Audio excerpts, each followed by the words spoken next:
주님 하소서 나에게 전하라. 나 주님과 함께 일어나 버리니 주의 사랑 안에.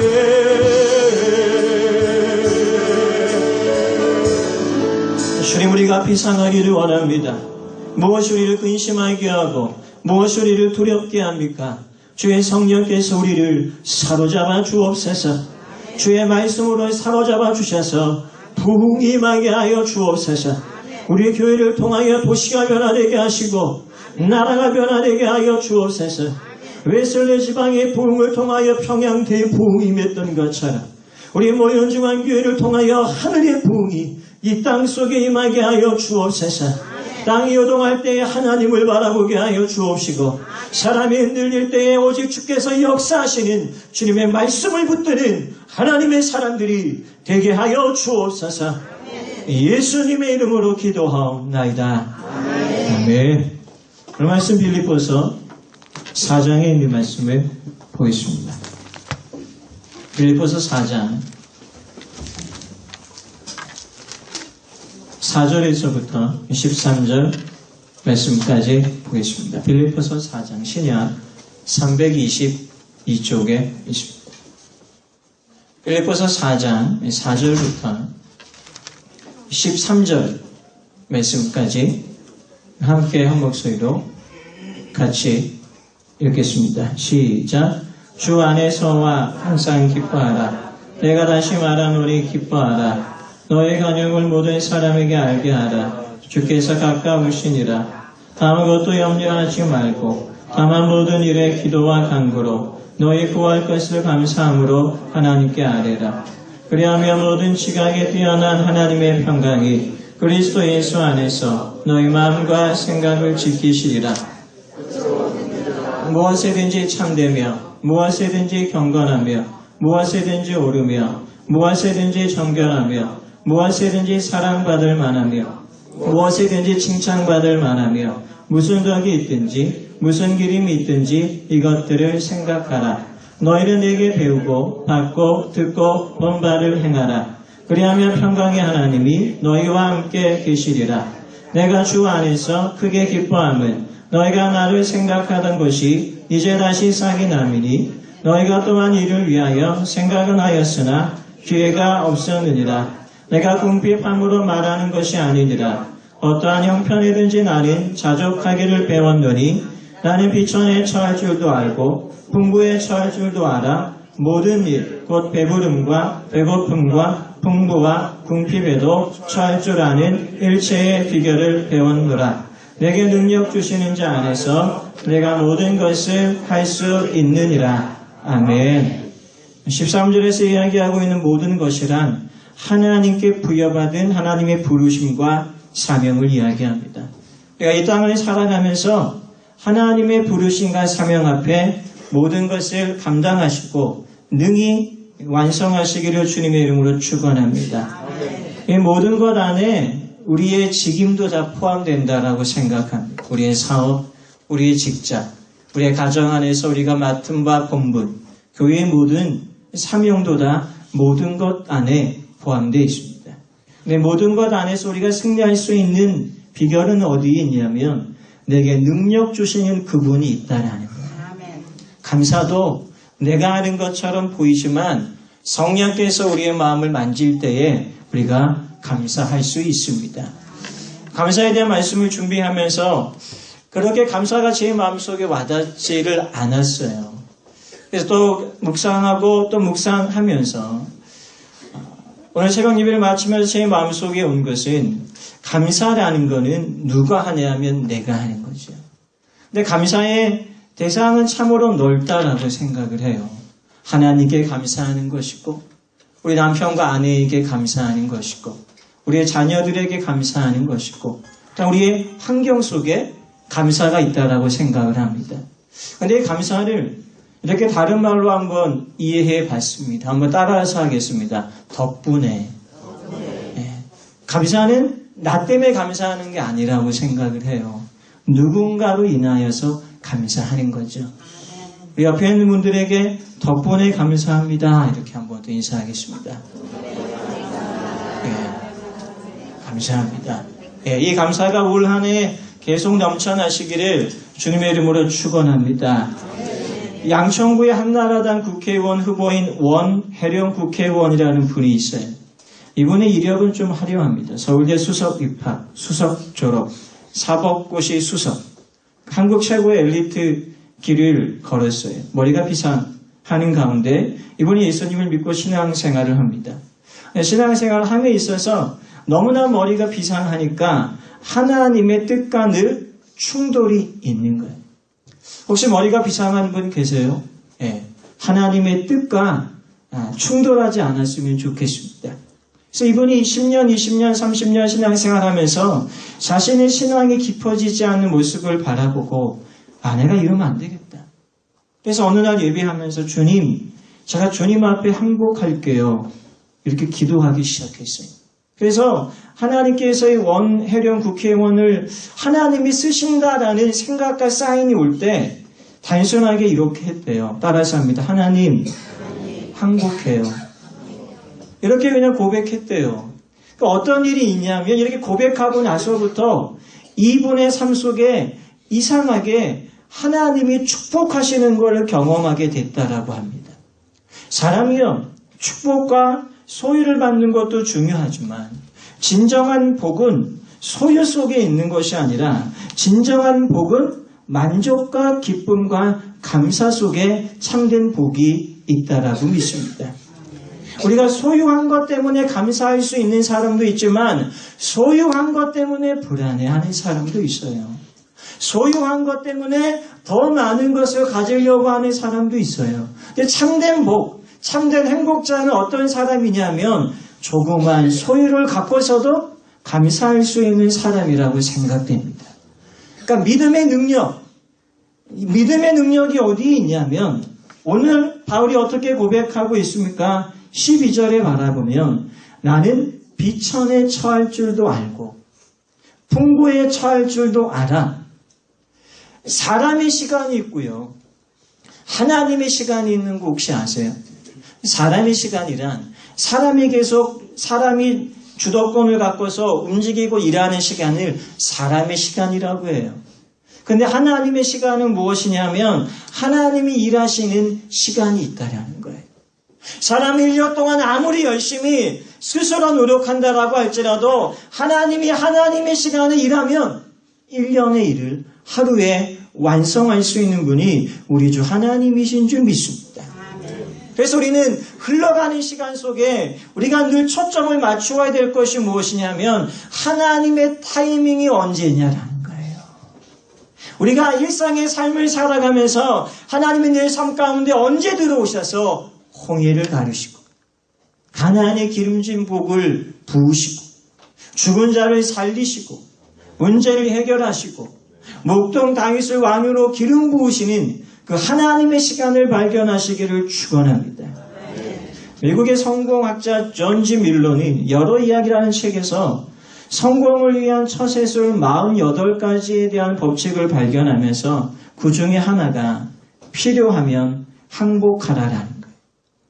우리가 세상에서 살기 위해서는 어느 때는 세상에 항복할 때가 있고 물질에 항복할 때가 있고 사람에게 항복할 때가 있어요. 그렇죠. 그런데 우리는 이렇게 사람에게 항복한 것만큼만 또는 우리가 물질에 항복해서는 안 되지만 물질의 마음을 여는 것만큼만 우리가 하나님께 마음을 연다면 하나님은 우리의 삶 가운데에 은혜를 더하여 주시는 줄 믿습니다. 항복 굴복이라는 단어의 뜻은 뭐냐면 자신을 점령한 사람에게 자신을 넘겨주는 거예요. 우리의 인생을 누가 점령했습니까? 예수님이 점령했어요. 예수님이 우리 인생의 주인인 줄 믿습니다. 그러면 예수님께 점령당한 우리는 어떻게 해야 되냐면 따라서 합니다. 주님, 이제 항복합니다. 이제 항복으로 계속 이어나가시기를 축원합니다. 오늘 본문에 있는 말씀을 바라보면 항복한 사람들에게 무엇이 오냐면 7절에 보세요. 그리하면 모든 지각에 뛰어난 누구의 평강이요? 하나님의 평강이. 세상의 편안은 어때요? 뭔가 성취하면은 좀 편안하죠. 그런데 성취하는 시간이 항상 계속되는 것이 아니에요, 사람은. 사람의 인생에는 많은 기다림이 있고, 기다림 다음에 성취는 잠깐. 그런데 우리가 항상 누릴 수 있는 평강이 있다면, 그것은 무엇이냐면, 하나님의 평강이에요. 하나님의 평강이 우리를 덮어야 되는 거예요. 우리의 가정을 덮고, 우리의 교회를 덮고, 우리의 마음을 덮고, 우리의 도시를 덮고, 우리의 나라를 덮을 때 그리스도 예수 안에서 너희 마음과 생각을 지키시리라. 염려의 뜻이 뭐냐면 분리하다의 뜻이에요. 다시 말씀드리면 내가 걱정하기 시작하면은 나는 무엇과 분리되냐 하면 말씀과 분리되는 거예요. 내가 염려하기 시작하면 나는 하나님과 분리되기 시작하는 거예요. 근데 평강은 무엇이냐면 내가 하나님과 연합하게 하고 말씀과 연합하게 하고 은혜와 연합하게 하고 감사와 연합하게 합니다. 예. 주님과 연합하시기를 주님의 이름으로 축원합니다. 근데 7절에 있는 첫 단어를 바라보면 첫 단어가 뭐냐면 그리하면이 원인이 있고 결과가 있는데 결과가 먼저 왔어요. 그러면 결과가 오기 위해서는 우리가 어떻게 해야 돼요? 원인이 무엇인지를 알아야죠. 심은 대로 어떻게 돼요? 그 증거가 어디에 있어요? 여기에 있어요. 우리가 심을 때에 하나님의 평강이 온단 말이에요. 무엇을 심어야 되는 겁니까? 심는 원인에 대해서 사도 바울은 6절에서 말씀하고 있습니다. 한번 보세요. 무엇을 심어요? 첫째는 뭐예요? 아무것도 염려하지 말고 오늘 본문에 있는 문장을 바라보면 염려를 맡겨라가 아니에요. 오늘 바울은 더 강력하게 어떻게 이야기하냐면 스스로 염려하지 말라라고 우리에게 촉구하고 있는 거예요. 염려를 맡겨도 어떻게 돼요? 염려가 있어요. 그런데 염려를 어떻게 해요? 하지 않으면 어떻게 되는 거예요? 염려를 하지 않게 되는 거죠. 단순해요. 진리는 단순해요. 우리가 물질 때문에 염려하면 물질에 대한 염려를 하지 않기를 바랍니다. 자녀 때문에 염려하면 자녀에 대한 염려를 하지 않으시기를 주님의 이름으로 축원합니다. 그럼 염려하지 말고 무엇해요? 그 다음 문장 보세요. 다만 모든 일에 기도와 간구로 너희 구할 것을 감사함으로 하나님께 아뢰라. 할렐루야. 그리하면 주님께서 응답하시리라. 이렇게 나와야 되잖아요. 근데 오늘 본문 말씀은 어떻게 나와요? 그리하면 모든 지각에 뛰어난 하나님의 평강이라고 나와요. 왜 응답이라는 말이 안 나와요?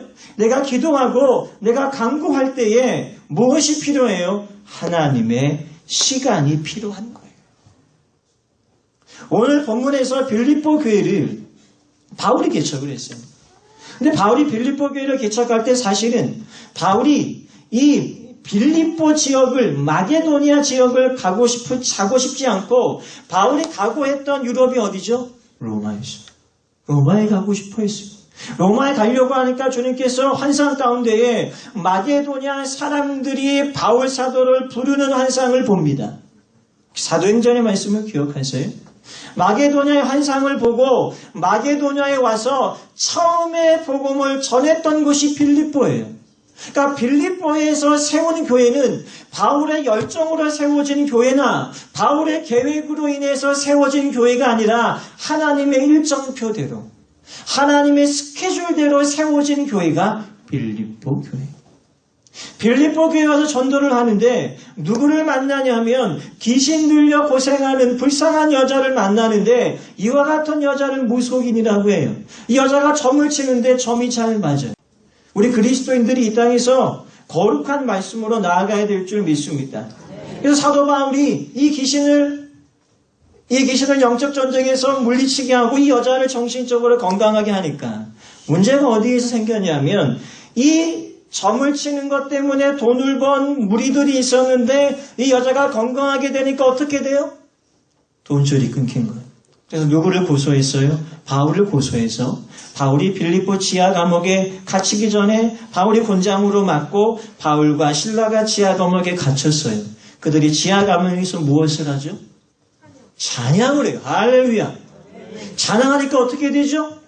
땅이 진동하고 옥문이 열린 줄 믿습니다. 그래서 핍박했던 간수가 어떻게 됐어요? 예수를 믿었어요.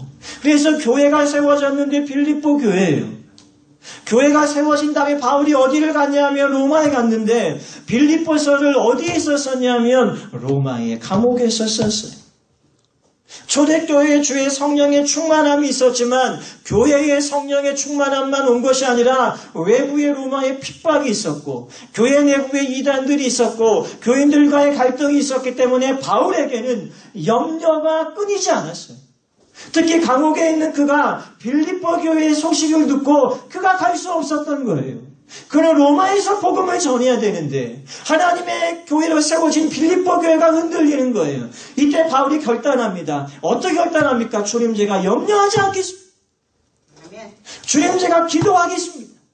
주님 제가 간구하겠습니다. 여러분 이 믿음을 가지시기를 주님의 이름으로 축원합니다. 인생의 성공은 단순해요. 하나님께 기도하면 됩니다. 그러면 우리의 염려가 사라져요. 사람에게 염려가 오는데 염려를 극복하는 대처하는 방법이 세 가지래요. 첫째는 뭐냐면 걱정과 불안과 염려가 오면 스스로의 능력으로 극복한대요. 그러니까 첫 문장이 그런 문장이에요. 아무것도 염려하지 말라. 스스로의 노력으로 극복하고 기도하지 않거나 간구하지 않으면 염려를 극복할 수 있는 시간은 제한되어 있는 거예요. 근데 이런 사람은 용감한 사람. 두 번째는 어떤 사람이냐면 걱정과 염려와 불안을 잊어버린다라고 합니다. 무엇으로 잊어버릴까요? 노세, 젊어서 노세. 한국 사회에서 1년간 소비하는 그 한 해의 술이 3조래요. 술 소비량이 세계 2위래요. 우리 그리스도인들은, 우리 모현중앙교회 그리스도인들은 이 술 소비에 영향력을 준 사람들이 한 명도 없는 줄 믿습니다. 세 번째는 뭐냐면 될 대로 데려가는 사람들. 우리는 이런 사람에 대해서는 안 되는 거예요. 우리는 오직 은혜와 말씀으로 모든 염려와 걱정을 이겨나가야 될 줄 믿습니다. 미국 루이지애나주의 카빈에 있는 나병 환자의 유명한 문둥병을 치료하고 나병 환자를 치료하는 폴 브랜드 박사가 유럽에서 수많은 사람들을 치료하고 기차 여행을 통하여 런던에 도착해서 호텔밤에서 잠을 자려고 신발을 벗는데 양말을 벗는데 발 뒤꿈치에 아무런 감각이 없는 거예요. 보통 이러면 한국적인 말로 이렇게 저린다라고 하잖아요. 근데 이 브랜드 박사는 나병 전문의이기 때문에 혹시 내가 가방에 있는 핀셋을 꺼내서 복숭아뼈 밑을 이렇게 살짝 찔러 보는데 감각이 없는 거예요. 그러나 갑자기 마음이 무거워져서 다시 힘을 주고 푹 찔렀어요. 피는 솟아나오는데 아무런 통증과 아무런 신경 감각이 없는 걸 보고 나병의 바이러스에 걸렸고 그래서 브랜드 박사가 그날 밤에 밤새도록 내가 앞으로 살아나가야 될 나병 환자의 모습에 대한 두려움이 그의 머리를 짓누르는 거예요. 버림받은 모습, 의료진으로부터 배관시되는 모습, 가족으로부터 동떨어 살아야 되는 소외된 모습, 이러한 모습을 생각하니까 눈물이 쏟아지면서 밤새도록 동이 틀 때까지 아침에 한할 때까지 잠 한숨 못 자고 밤새도록 고난과 고통과 고민 가운데에 아침을 맞이하다가 다시 한번 그냥 푹 찔러본 거예요. 근데 찔러보는 그 순간에 기절할 듯 아파서 고함을 치기 시작했어요. 주님, 제가 아파요. 주님, 저에게 고통이 있어요. 하나님 너무나 감사해요. 지금까지 건강한 것으로만 축복인 줄 알았는데 브랜드 박사는 여기서 깨닫습니다. 아픈 것도 감사하다. 고통도 감사하다. 그래서 브런드 박사는 이 하룻밤의 경험을 통하여 그가 몸살이 나고 감기가 들려도 그는 주님 앞에 감사로 고백하며 자신의 인생을 새롭게 살기 시작했다라고 합니다. 시편 119편에 고난 당한 것이 내게 유익이라. 이로 인하여 내가 주의 율례를 배우게 되었나이다. 우리가 한 해 한 해 우리의 삶의 많은 부분들이 우리의 기대대로 되어지지 않는다라고 할지라도 감사가 메마르는 것이 아니라 위대한 감사는 고난 중에 있는 것. 요나의 감사를 보면 요나가 어디에서 감사를 했냐면 바다에 던져져서 물고기 뱃속에 들어가서 주님께 감사했어요. 물고기의 뱃속은 무엇을 이야기하냐면 인생의 사방의 우겨쌈을 이야기해요. 아무런 것도 보이지 않는 거예요. 우리의 인생에 아무런 것도 보이지 않을 때 우리는 요나의 감사의 믿음이 우리에게 있어야 될 줄 믿습니다. 하박국은 나라가 무너져가고 예루살렘 성벽이 무너져가는 것을 봄에도 그는 주님 앞에 아픔으로 감사하며 나아갔습니다. 이 추수감사절의 절기는 영국의 그리스도인들이 정말 하나님만 예배하려고 그 당시 영국 교회들이 타락함으로 말미암아 수백 명의 사람들이 메이플라워를 타고 보스턴에 갔어요. 제일 처음에 지은 건물이 뭐죠? 교회를 지었어요. 우리 학생들이 아주 은혜가 많아요. 교회를 지었어요. 주택을 지었어요. 주택의 창문은 어디를 향했죠? 교회를 향했어요. 땅을 파고 밭을 가서 씨를 뿌리는데 인디안의 습격으로 동료들이 1명, 2명 죽어갑니다. 가을에 열매를 걷는데 열매가 너무 초라한 거예요. 내가 하나님을 예배하려고 나의 조국에서 나왔는데 믿음의 동역자들이 죽어가는 거예요. 그 못을 보고 드린 첫 댄스 기빙데이가 추수감사절의 기원입니다. 그러니까 추수감사절은 풍성하기 때문에 드린 예배가 아니에요. 하나님을 예배하려고 개척지를 갔는데 개척지에서 그들의 기대만큼 풍요가 임하지 않았어요. 그런데 그들은 어떻게 합니까? 그럼에도 불구하고 감사했어요. 오늘 본문에 있는 빌립보서 4장에 있는 말씀 가운데 18절에 있는 말씀을 바라보면 오늘 4장 18절에 있는 말씀을 바라보면 사도 바울은 로마의 감옥에서 어떻게 고백합니까? 함께 18절 읽겠습니다. 시작. 내게는 모든 것이 있고 더 풍부한지라 에바브로디도 편에 너희가 준 것을 받음으로 내가 풍족하니 이는 받으실 만한 향기로운 제물이요 하나님을 기쁘시게 하는 것이다. 감옥에 있는 그에게 무엇이 있겠습니까? 이불이 있겠습니까? 무엇이 있겠습니까? 근데 그는 어떻게 고백합니까? 내게는 모든 것이 있다. 우리는 여유롭게 하루 3끼, 4끼를 먹지만 아이들이 먹지 않아서 부모들이 안타까워하지만 바울은 감옥에서 몇 끼를 먹었겠어요. 그런데 오늘 바울은 어떻게 18절에서 이야기합니까? 내게는 모든 것이 풍부한지라. 오늘 우리의 삶에는 풍요와 풍부가 있는 줄 믿습니다. 그래서 이 풍부와 풍요 속에서 우리는 감사를 잃어버리면 안 되는 거예요. 사람에게는 온도계와 같은 사람이 있고 온도 조절 장치를 갖고 있는 사람이 있습니다. 이 말이 무슨 말인지 아세요? 온도계는 뭐예요? 주변이 더우면 어떻게 돼요? 온도가 올라가요. 주변이 추워지면 온도가 어떻게 해요? 내려가요. 온도 조절 장치는 뭐예요? 일정한 온도를 맞춰놓으면 주위가 더워도 그 온도를 유지하는 거고 주위가 차워도 그 온도를 유지하는 거예요. 감사는 무엇이냐면 주변의 상황에 따라 감사하는 것이 아니에요. 감사하는 능력이기 때문에 오늘 바울의 고백처럼 내가 궁핍함으로 말하는 것이 아니라 어떠한 형편이든지 나는 자족하기를 배웠노라. 할렐루야. 오늘 11절에 있는 마지막 문장을 바라보면 그는 인생의 고난을 통하여 그는 무엇을 배웠냐면 자족이라는 레슨을 배운 거예요.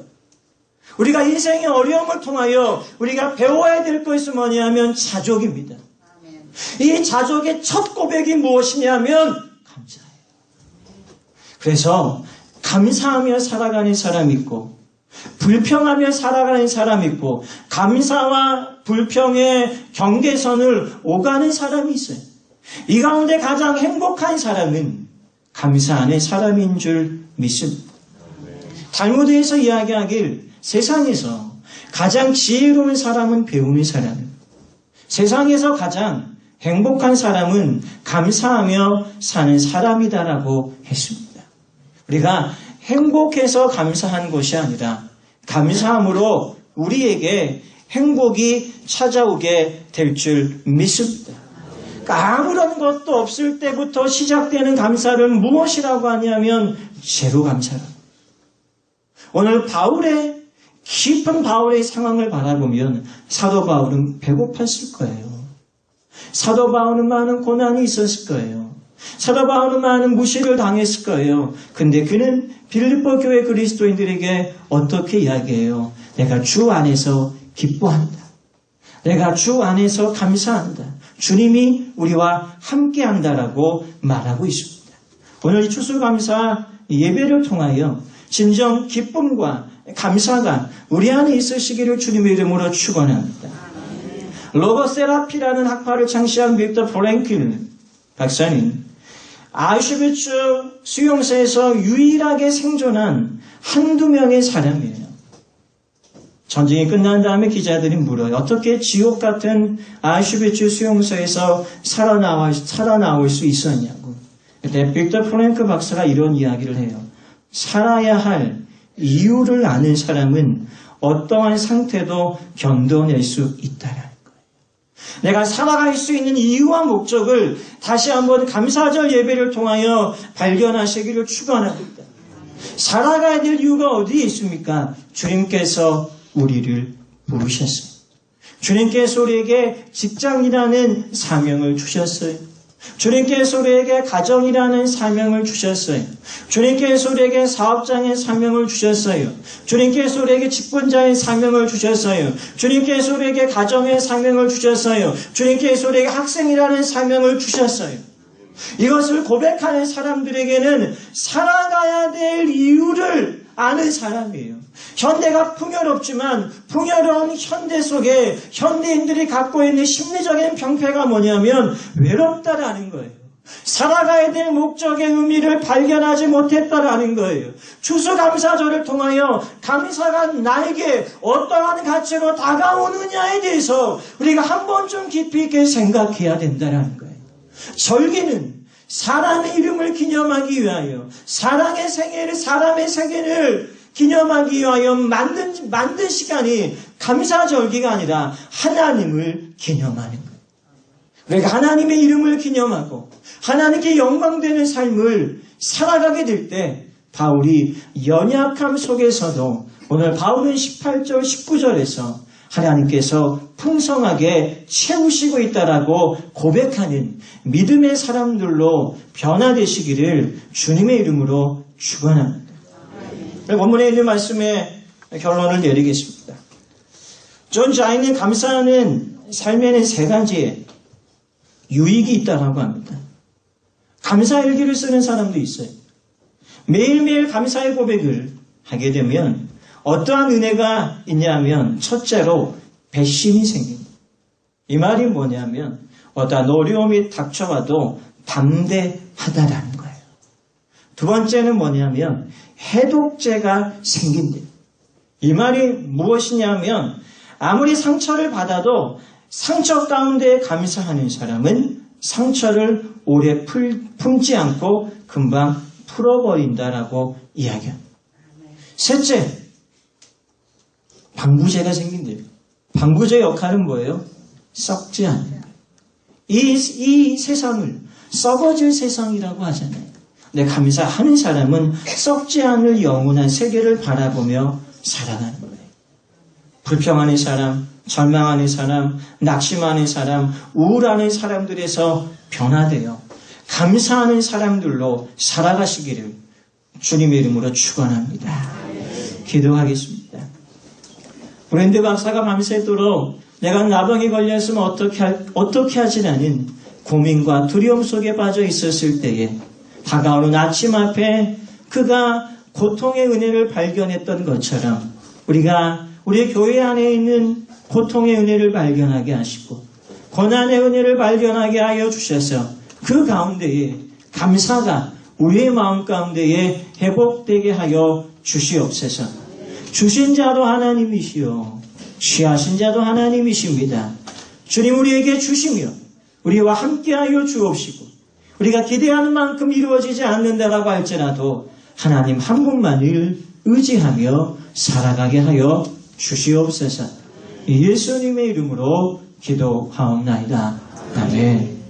우리 마지막으로 찬양 우리 감사에 부르시고 주님 앞에 감사함으로 기도하시고 드린 예물을 위해서 기도하고 축도하심으로 마치겠습니다.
주님의 성령 나를 인도하시리.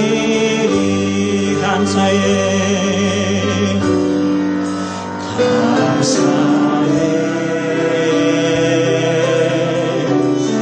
염이 닥쳐올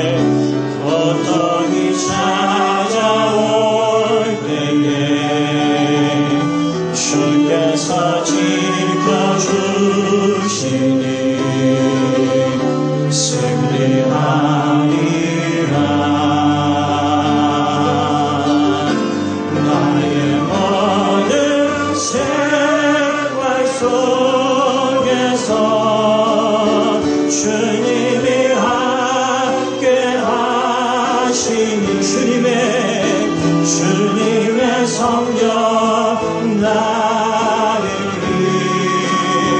인도하시리. 시험이 나를 찾아올 때 주님 지켜주시니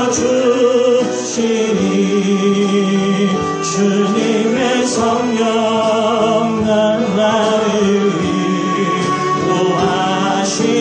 나의 모든 생활 속에서